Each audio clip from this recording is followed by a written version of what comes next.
أما بعد فأعوذ بالله من الشيطان الرجيم بسم الله الرحمن الرحيم اقرأ باسم ربك الذي خلق خلق الإنسان من علق اقرأ وربك الأكرم الذي علم بالقلم علم الإنسان ما لم يعلم صدق الله العظيم. وقال النبي صلى الله عليه وسلم ابد عالما أو متعلما أو متبعا أو محبا ولا تكن الخامس فتهلك أو كما قال النبي عليه الصلاة والسلام.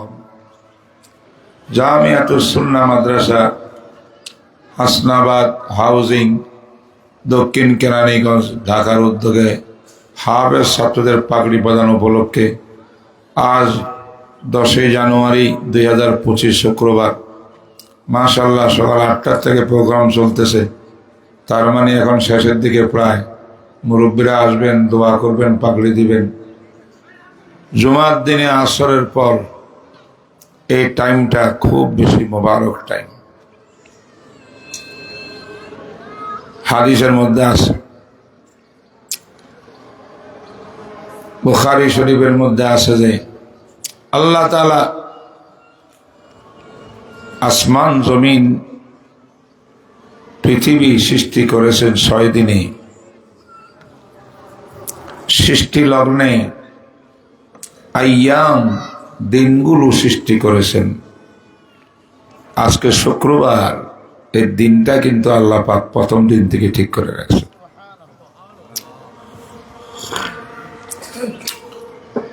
পুরা সপ্তাহের দিনগুলোকে সৃষ্টি করে আল্লাহ পাক সপ্তাহের ভিতরে একটা দিনকে মহামর্যাদাপূর্ণ হিসাবে রাসূল আল্লাহ পাক নিজে নিজে স্থির করছেন,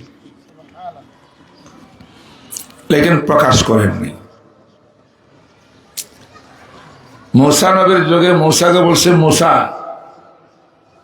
আনতা কালিমুল্লাহ, তোমাকে আমি মর্যাদা দিয়েছি, তুমি যে কোনো মুহূর্তে আমাকে টেলিফোনে কথা বলতে পারো। কোন নবীর সাহস নেই। আল্লাহ যখন চান তখন নবীরা কথা বলে, মূসা নবী যখন নিজে চায় তখন আল্লাহ কথা বলে। এটা হলো কালিমুল্লাহর অর্থ। কথা কি বুঝতেছেন আপনারা? কালিমুল্লাহর মানে কি? মূসা নবী চাইলে আল্লাহ পাক কথা বলবেন, আম্বিয়া কেরাম চাইলে কথা বলবেন না, আল্লাহ চাইলে নবীরা কথা বলবেন। হ্যাঁ মূসা, তোমাকে এত বড় মর্যাদা দিয়েছি, কালিমুল্লাহ বানাইলাম, তোমাকে একটা পরীক্ষা করতে চাই। আমি আল্লাহ জমিন আসমান বানাইবার সময় একটা সপ্তাহ বানাইছি, 7টা দিন বানাইছি।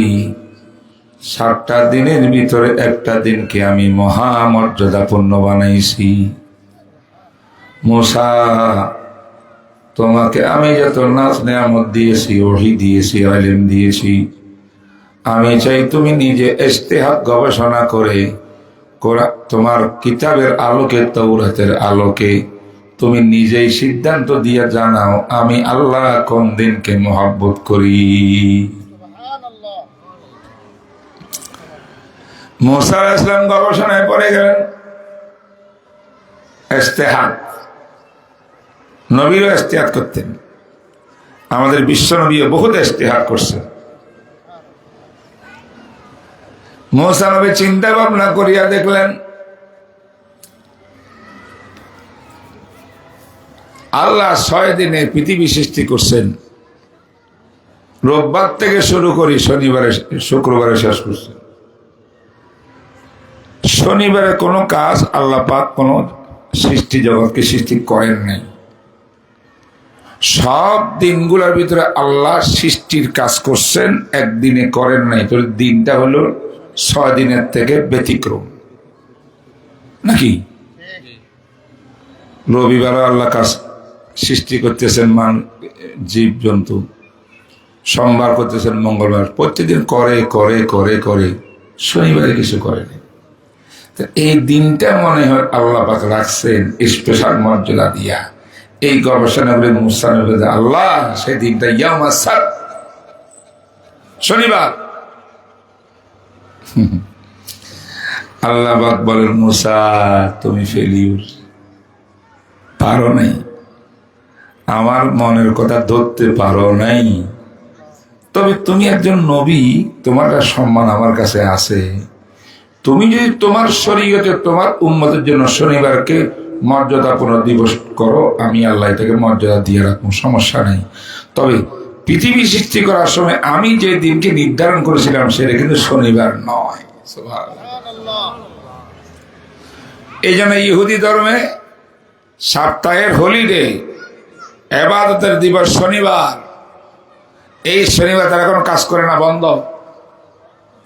ইসরায়েল বন্ধ, আমেরিকার ইহুদি সমাজ বন্ধ, খ্রিস্টান সমাজে ইহুদিদের অনুকরণ করিয়া বন্ধ, সব বন্ধ ঘোষণা শনিবার।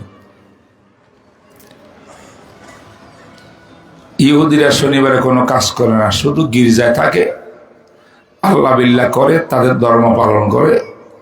এবং কি ইতিহাসে আছে এক ইহুদি অসুস্থ হয়ে গেছে, হাসপাতালে নিতে হয়েছে অ্যাম্বুলেন্সে করি। লোকজনে যখন হসপিটালে নিয়ে গেছে অ্যাম্বুলেন্সে করি শনিবারে, এখন লিফট তো আছে, লিফট চালাইতে হইলে উপরে ডাক্তার কাছে যেতে হলে লিফট তো টিপ দিতে হবে, সুইচ দিতে হবে না? সুইচ দিলে লিফট আসবে, সুইচ তারা দিবে না। কেন? আজকে শনিবার, দুনিয়ার কোনো কাজ করা যাইবে না, সুইচ দেওয়া এটা দুনিয়ার কাজ। তো কারো অপেক্ষা বসে থাকে, কোন আল্লাহর বান্দা যদি আসিয়া সুইচটা টিপ দেয় তো লিফট আইব, না হলে আইব না। কথা কি বুঝেন আপনারা? খাস পরকাল আখিরাতের কাজের জন্য, গোলা ইবাদতের জন্য ইহুদিরা খাস করে রাখছে দিন, কোনো কাজ করে না। যাক, লম্বা কথা। এবার ঈসা নবী দুনিয়াতে আসছেন মুসা নবীর পরে। ঈসা আলাইহিস সালামকে আল্লাহ পাক পাঠাইছেন। মুসা নবীর ধর্মকে ওনার ইহুদিরা বিভিন্ন গোত্রে বিভক্ত হইয়া এই ধর্মটাকে নষ্ট করি, ধ্বংস করি, শরীর ঢুকাই, বেদাত ঢুকাই, ধর্মকে তৌহিদ নষ্ট করে ওজার ইবনুল্লাহ বলিয়া যা কিছু নষ্ট করছে, এই নষ্টকে ঠিক করার জন্য ঈসা নবীর আগমন। ঈসা আলাইহিস সালাম ইনজিল কিতাব কিন্তু তাওরীত কিতাবের সম্পূরক। কথা বুঝেন না মনে হয়? ঈসা নবী যখন দুনিয়ার মধ্যে আসলো, আল্লাহ বলেন ঈসা রূহুল্লাহ, এমন ভাবে তোমার সৃষ্টি, আমি আল্লাহ আমার কুদরত দেখাইছি আদম নবীর উপরে। আদম নবীকে বানাইতে আমার মাও লাগে নাই, বাপও লাগে নাই। হাওয়াকে বানাইতে মা লাগে নাই। ও ঈসা তোমাকে বানাইতে তোমার বাপ লাগে নাই। আল্লাহ, আমি আল্লাহ কোন বলেছি তুমি হইয়া গেছো তোমার মায়ের গর্ভে। ওয়ারসালনা ইলাইহা রূহানা ফাতামাসসালা লাহা বাশারান সাওয়িয়া।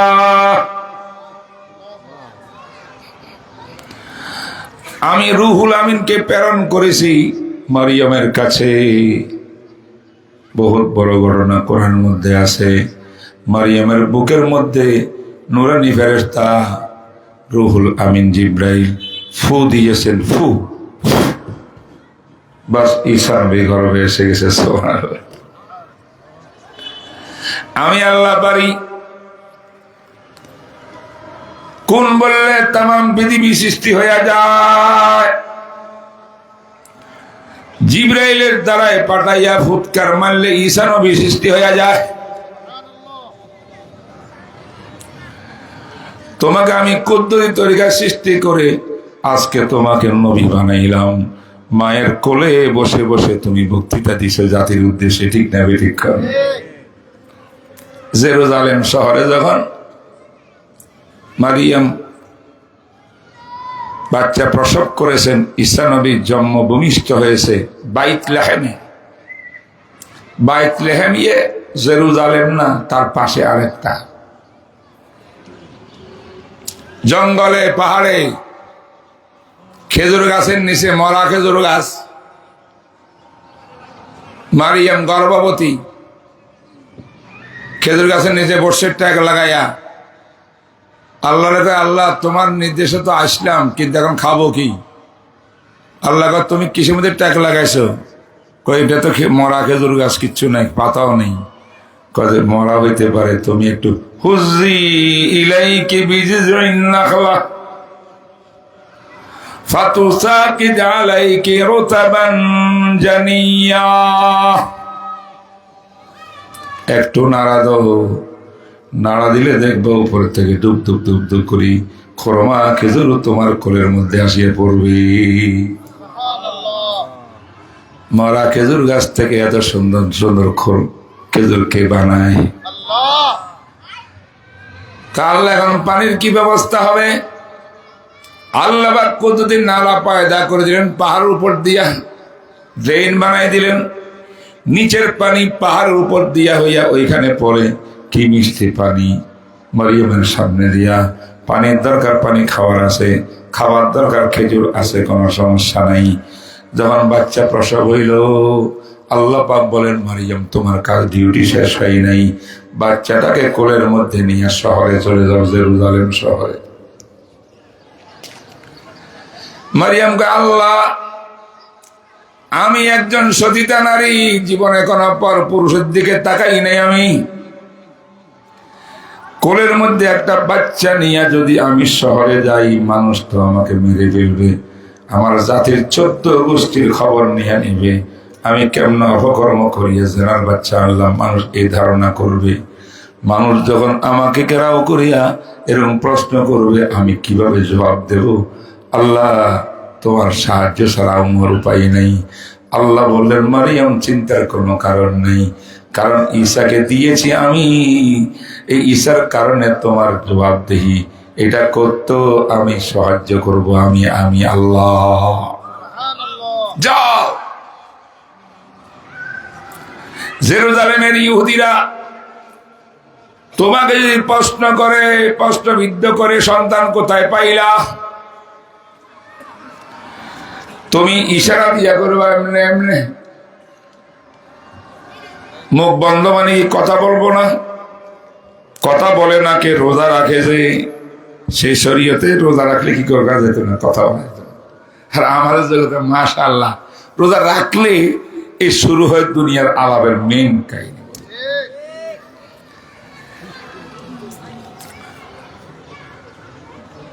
তারপরে বর্তমান জবাব দেওয়া লাগবে না, আমি নিশ্চয় আমি রোজাদার, মুখ চলবে না, বন্ধ, প্রশ্ন করো ইচ্ছা মতো, জবাব নাই। কিন্তু মরিয়ম যখন তুমি মহা সংকটে পড়ে যাইবা, তখন তুমি আস্তে করে তোমার কোলের বাচ্চার দিকে ইশারা করবা। তোদের যত প্রশ্ন আছে আমি মরিয়মকে জিজ্ঞেস করিস না, আমার কোলের শিশু বাচ্চাকে জিজ্ঞেস করি, জবাব লও।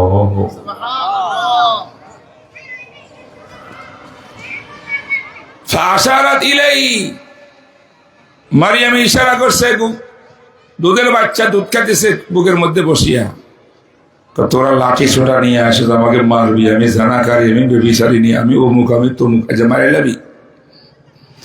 ইয়া উখতা হারুন মা কানা আবুকি ইমরা সাওইন ওয়া মা কানাত উম্মুকি বাগিয়া।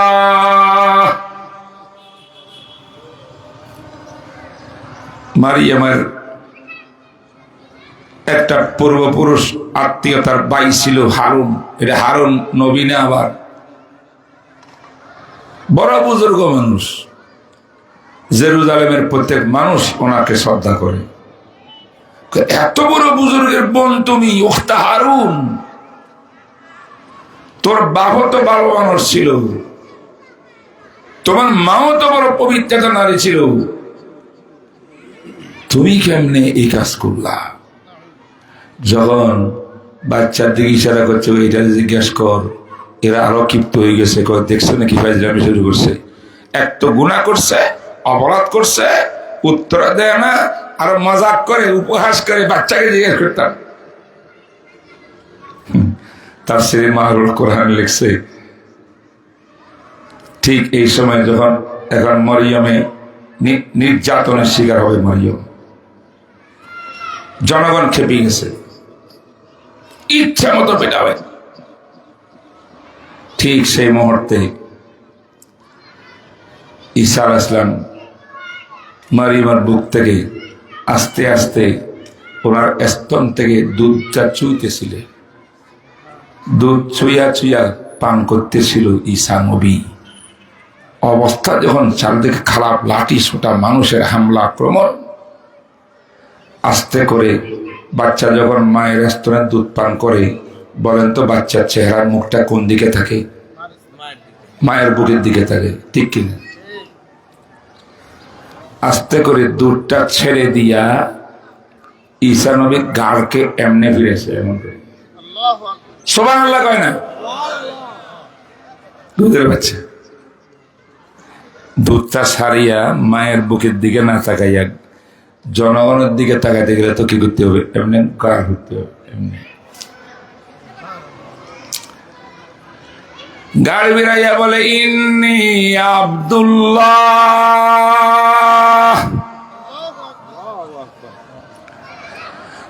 আতানিয়াল কিতাব ওয়া জাআলানি নাবিয়্যা। হে জেরুজালেম শহরের মানুষ, আমাকে নিয়ে তোমরা আমার আম্মাকে তুমি বেইজ্জতি লাঞ্ছিত করতেছ অবাদ দিয়া। তোমরা আমার পরিচয় জানতে চাও, আমি বাচ্চারা কোত্থেকে আসলাম? আমার মায়ের তো বিয়ে শাদী কিছুই হয় নাই, আমার মা তো কোনো খারাপ নারী না, অন্য কোনো কায়দায় সন্তান আসবে। এই জন্য আজকে আমি মুখ খুলতে প্রস্তুত হইলাম, আমি আমার পরিচয় দিচ্ছি, আমি যারার সন্তান নয়, আমি আব্দুল্লাহ, আল্লাহর প্রিয় বান্দা।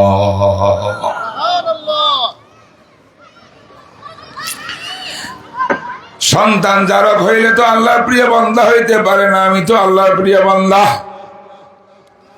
শুধু আল্লাহর গোলাম নয়, শুধু আমার আরেকটা পরিচয়, মহা বড় পরিচয় হইল ওয়া জাআলানি নাবিয়্যা।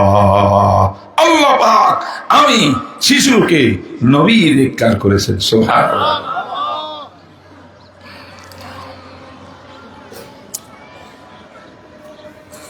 কথায় কথা আসে, সামান্য বললাম ওই যে জনগণের প্রতিবাদ কিভাবে ঈসা নবী করছেন কোলের মধ্যে বসিয়া। আল্লাহ পাক বলেন, ঈসা তোমার কি মনে আছে 40 দিন তোমার বয়স, দুধের বাচ্চা, আমি আল্লাহ তোমার আম্মার উপরে যখন হামলা আক্রমণ হয় তোমার জবান খুলে দিয়েছিলাম কথা বলার জন্য, তুমি সেই ঈসা। তোমাকে পরীক্ষা করতেছি, আমি আল্লাহ যেদিন পৃথিবী সৃষ্টি করেছি, একটা সপ্তাহ সৃষ্টি করেছি, দিন সৃষ্টি করেছি, একটা দিনকে আমি আমার বান্দার জন্য, আমার গোলামের জন্য বরাদ্দ করাটা আমি পছন্দ করেছি। দুনিয়ার কাজ 6 দিন করবে, একদিন আমি আল্লাহর কাজ করবে, একটা সুনির্দিষ্ট দিন আমি নিজে নিজে স্থির করেছি। তোমার করে পরীক্ষা দিচ্ছে, তুমি সেই দিনটা নির্বাচন করো। ঈসা নবী কয়, আমার বড় মুসা নবী তো পারে নাই, আমি কি বলবো? আল্লাহ পাক বলে গবেষণা চালাতে করছে, চালাইলো। এবার ঈসা নবীর গবেষণা হইল, মুসা নবী তো শনিবার কইছিল, আল্লাহ গ্রহণ করে নাই, ঠিক কিনা? রোববার থেকে আল্লাহ পাক পৃথিবী সৃষ্টি করা শুরু করছেন, শুক্রবারে শেষ করছেন।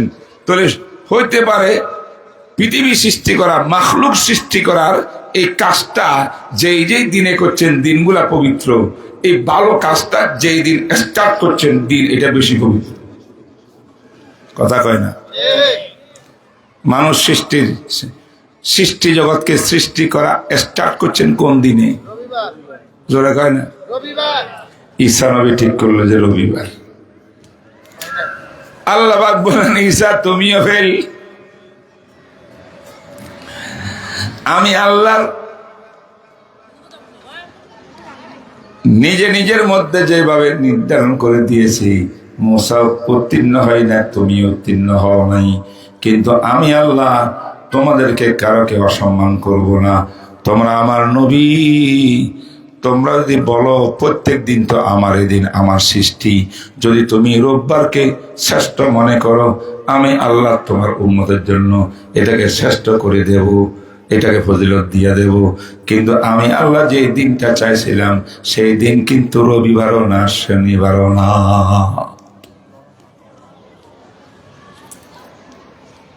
আছে কিসের ওয়াজ চলে?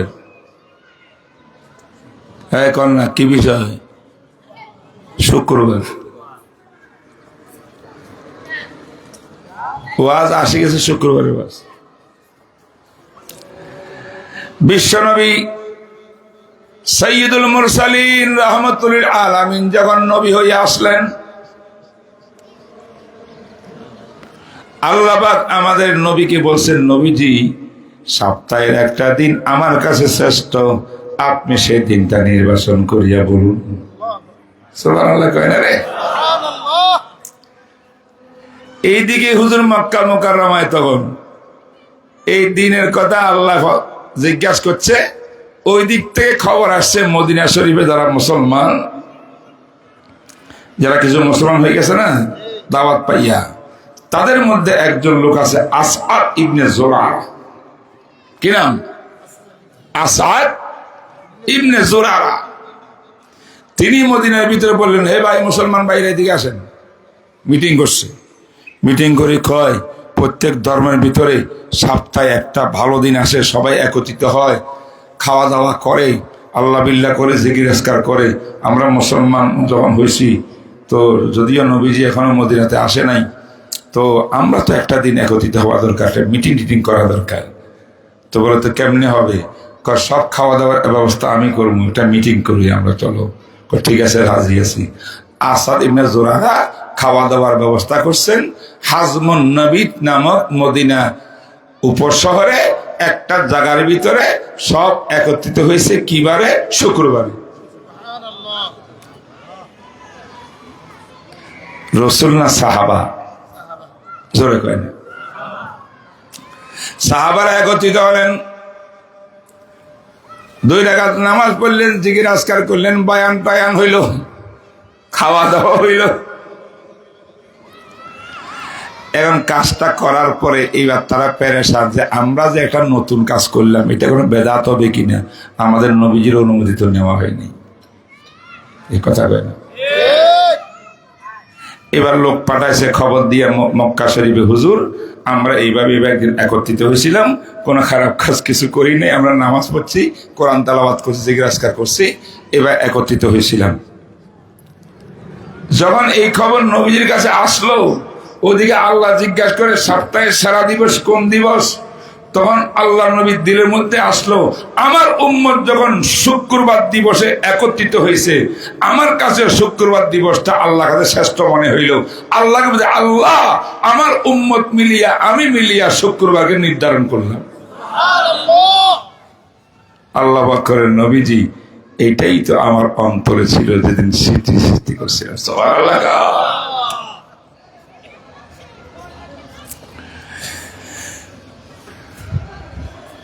এই শুক্রবার সিলেকশন করছেন, অন্য শনিবার রোববারে করছেন নবীরা, শুক্রবারকে করছেন নবীর সাহাবীরা, আমার নবীর সমর্থনে।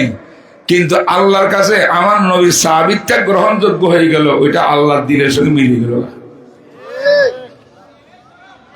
এই জন্য শুক্রবারের বিশাল ফজিলত, অনেক ফজিলত কিতাবের মধ্যে আছে। শুক্রবারে কি কি ফজিলত, তার মধ্যে একটা ফজিলত হলো বাদ আসর। কি?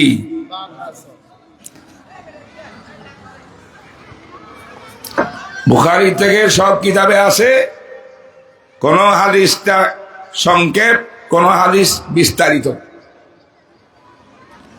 আল্লাহ নবী বলছেন শুক্রবারে ফি ইয়াউমিল জুমআতি সাআহ,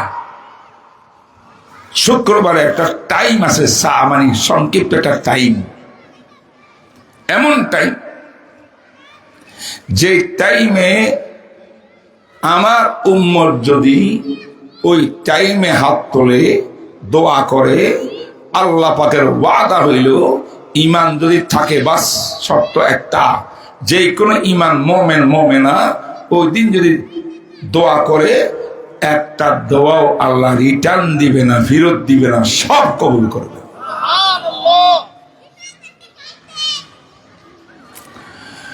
সময়টা সংক্ষিপ্ত।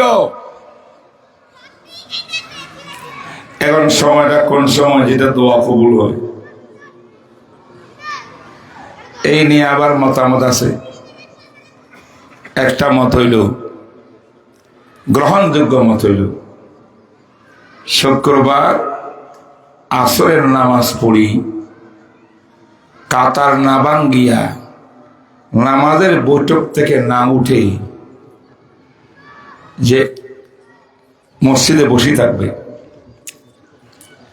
সূর্য অস্ত যাওয়ার পূর্বকালে 5-7 মিনিট দোয়ায় রত থাকবে, সেই গুরুবের আগে, সূর্য অস্তের আগে এই সংক্ষিপ্ত 5-7 মিনিটের টাইমটা হইল আল্লাহর কাছে দোয়া কবুলিয়তের টাইম। আরেক হাদিস আছে, যে ব্যক্তি আসরের নামাজ পড়িয়া নিজের বৈঠক থেকে উঠার আগে 80 বার একটা দরুদ শরীফ পড়বে, আল্লাহুম্মা সাল্লি আলা মুহাম্মাদিন নবিয়্যিল উম্মি ওয়া আলা আলিহি ওয়া সাল্লিম তাসলিমা। পড়েন সবাই, আল্লাহুম্মা সাল্লি আলা মুহাম্মাদিন নবিয়্যিল উম্মি ওয়া আলা আলিহি ওয়া সাল্লিম তাসলিমা। এই দরুদ শরীফটা 80 বার পড়বে। আল্লাহ নবী মুহাম্মদুর রাসূলুল্লাহ সাল্লাল্লাহু আলাইহি ওয়াসাল্লাম বলেন, এর উসিলায় আল্লাহ পাক 80 বছরের গুনাহ মাফ করে দেবে। 80 বছর ইবাদত করিয়া কবুল হইলে, কবুল ইবাদতের 80 বছরের ইবাদত আল্লাহ পাক আমলনামায় লিখে দিবে।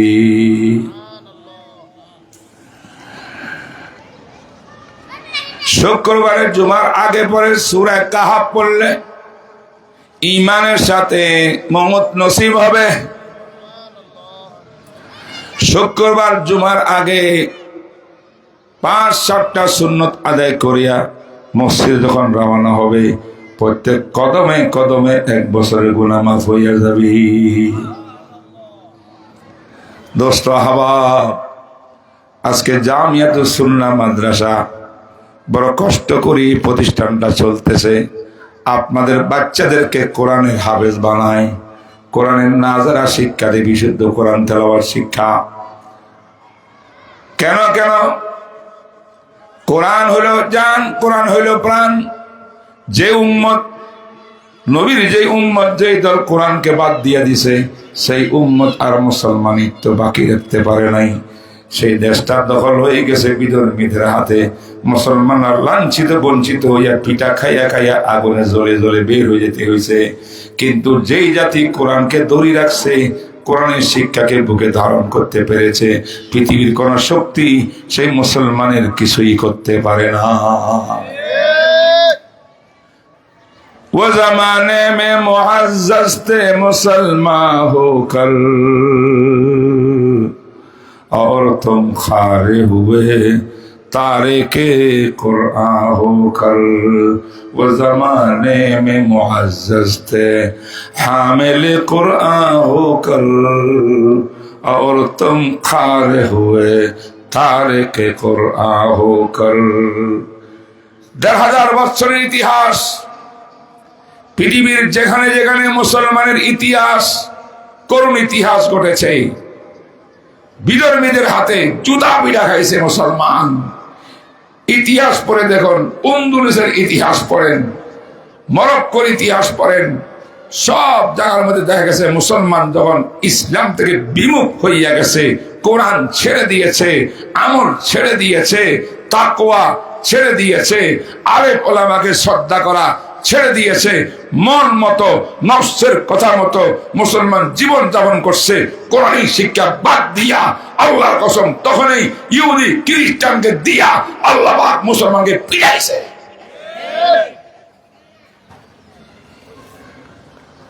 হে বাংলার মুসলমান,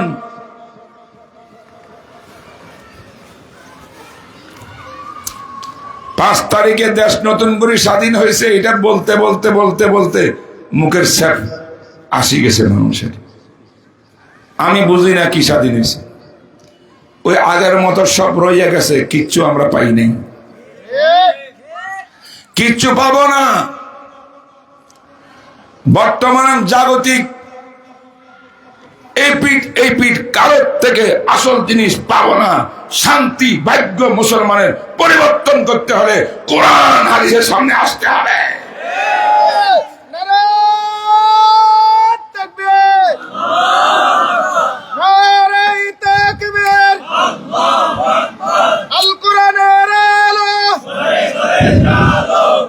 মানন্দাজে কাদাজরা মিশনাসাম বাহার রঙ্গে তো খাই জামি পোষ। হায় হায়, কোরআনের শত্রুরা, ইসলামের শত্রুরা, দাড়ি টুপির শত্রু বাহিনীরা এক এক সময় এক এক লেবাস ধরে, এক এক পোশাক ধরে, শুধুমাত্র গদিতে যাইবার জন্যে, শুধু দুনিয়ার লোভে দুনিয়া লুণ্ঠন করার জন্যে অন্তরে যতক্ষণ কোরআন ঢুকাবে না, দাড়ি টুপির মহাব্বত প্রেম অন্তরে ঢুকাবে না, ততদিন পর্যন্ত আমাদের ভাগ্য পরিবর্তন হবে না। এই জন্য ঘরে ঘরে হাফেজে কোরআন তৈরি করতে হবে, ঘরে ঘরে কারিয়ে কোরআন তৈরি করতে হবে, প্রত্যেকটি ঘরে মুসলমানদের কোরআন তেলাওয়াত চালু করতে হবে। ঠিক না বেঠিক বলো?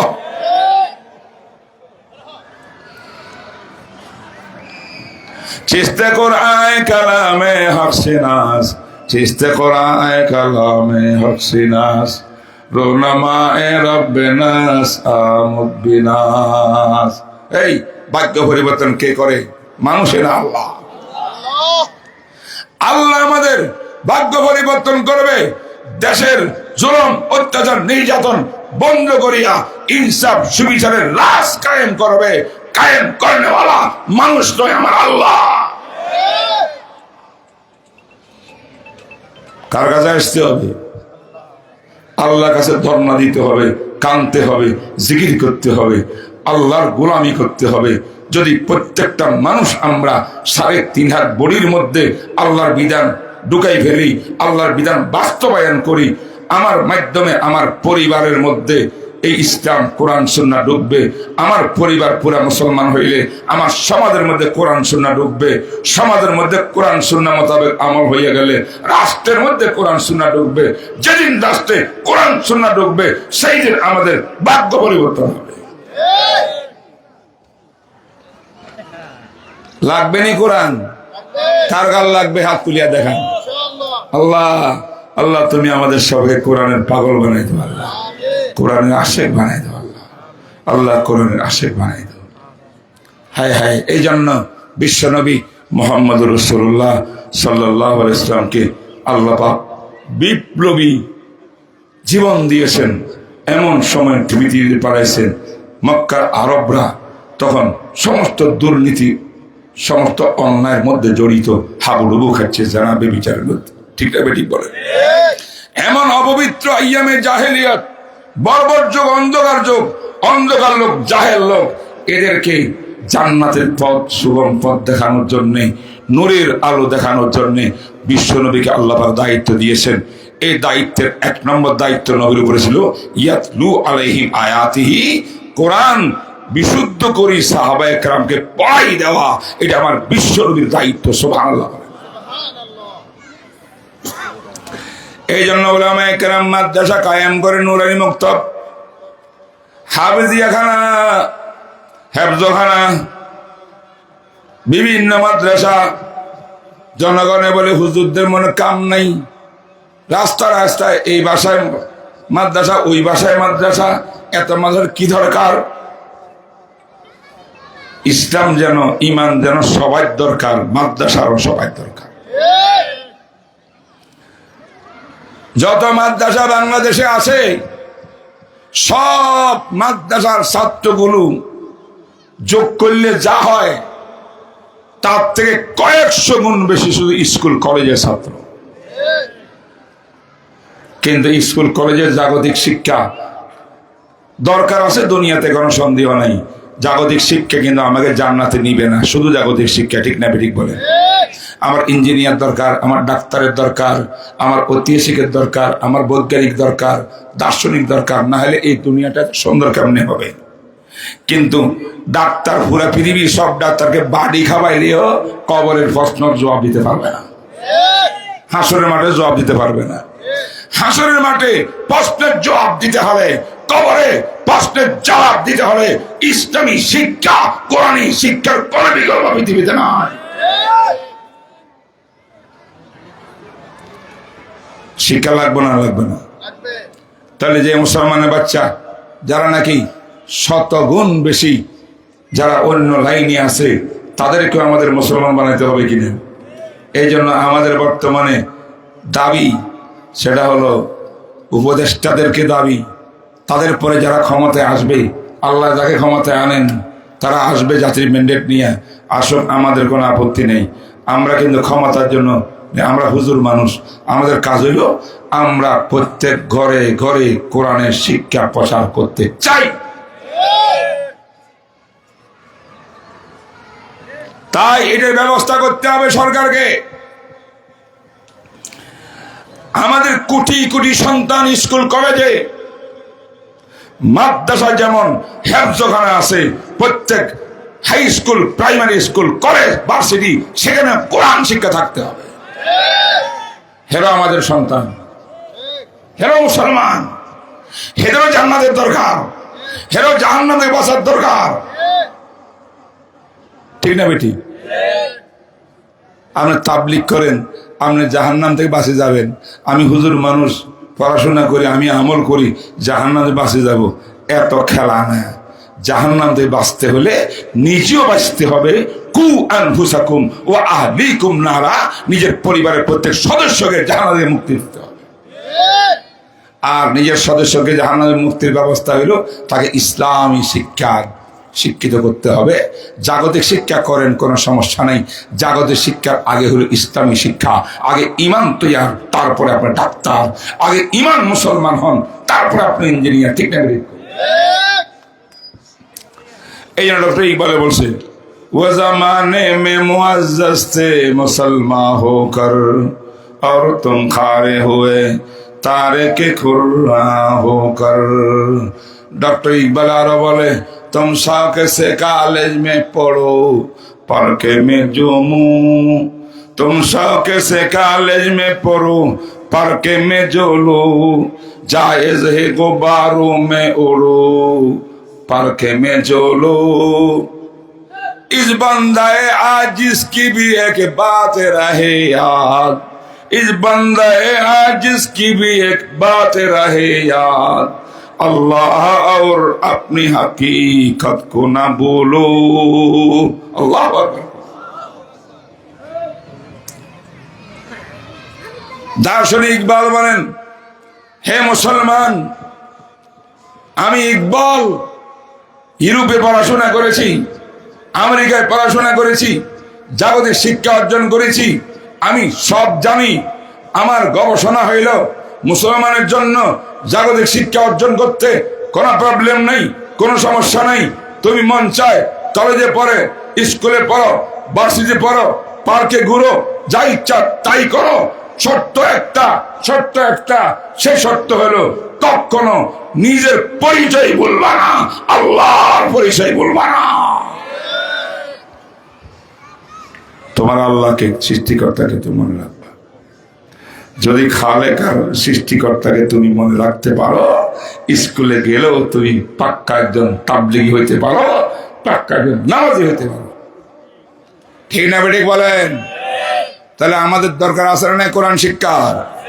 মাদ্রাসা যাওয়ার দরকার আছে না নাই? এই জামিয়াতুস সুন্নাহ মাদ্রাসাটাকে কারা কারা মহাব্বত করেন হাত তুলে একটু আল্লাহকে দেখাবেন। আলহামদুলিল্লাহ, সব মাদ্রাসাকে মহাব্বত করি। আপনার এলাকা হিসেবে বলছে এই মাদ্রাসাকে আমরা মহাব্বত করি।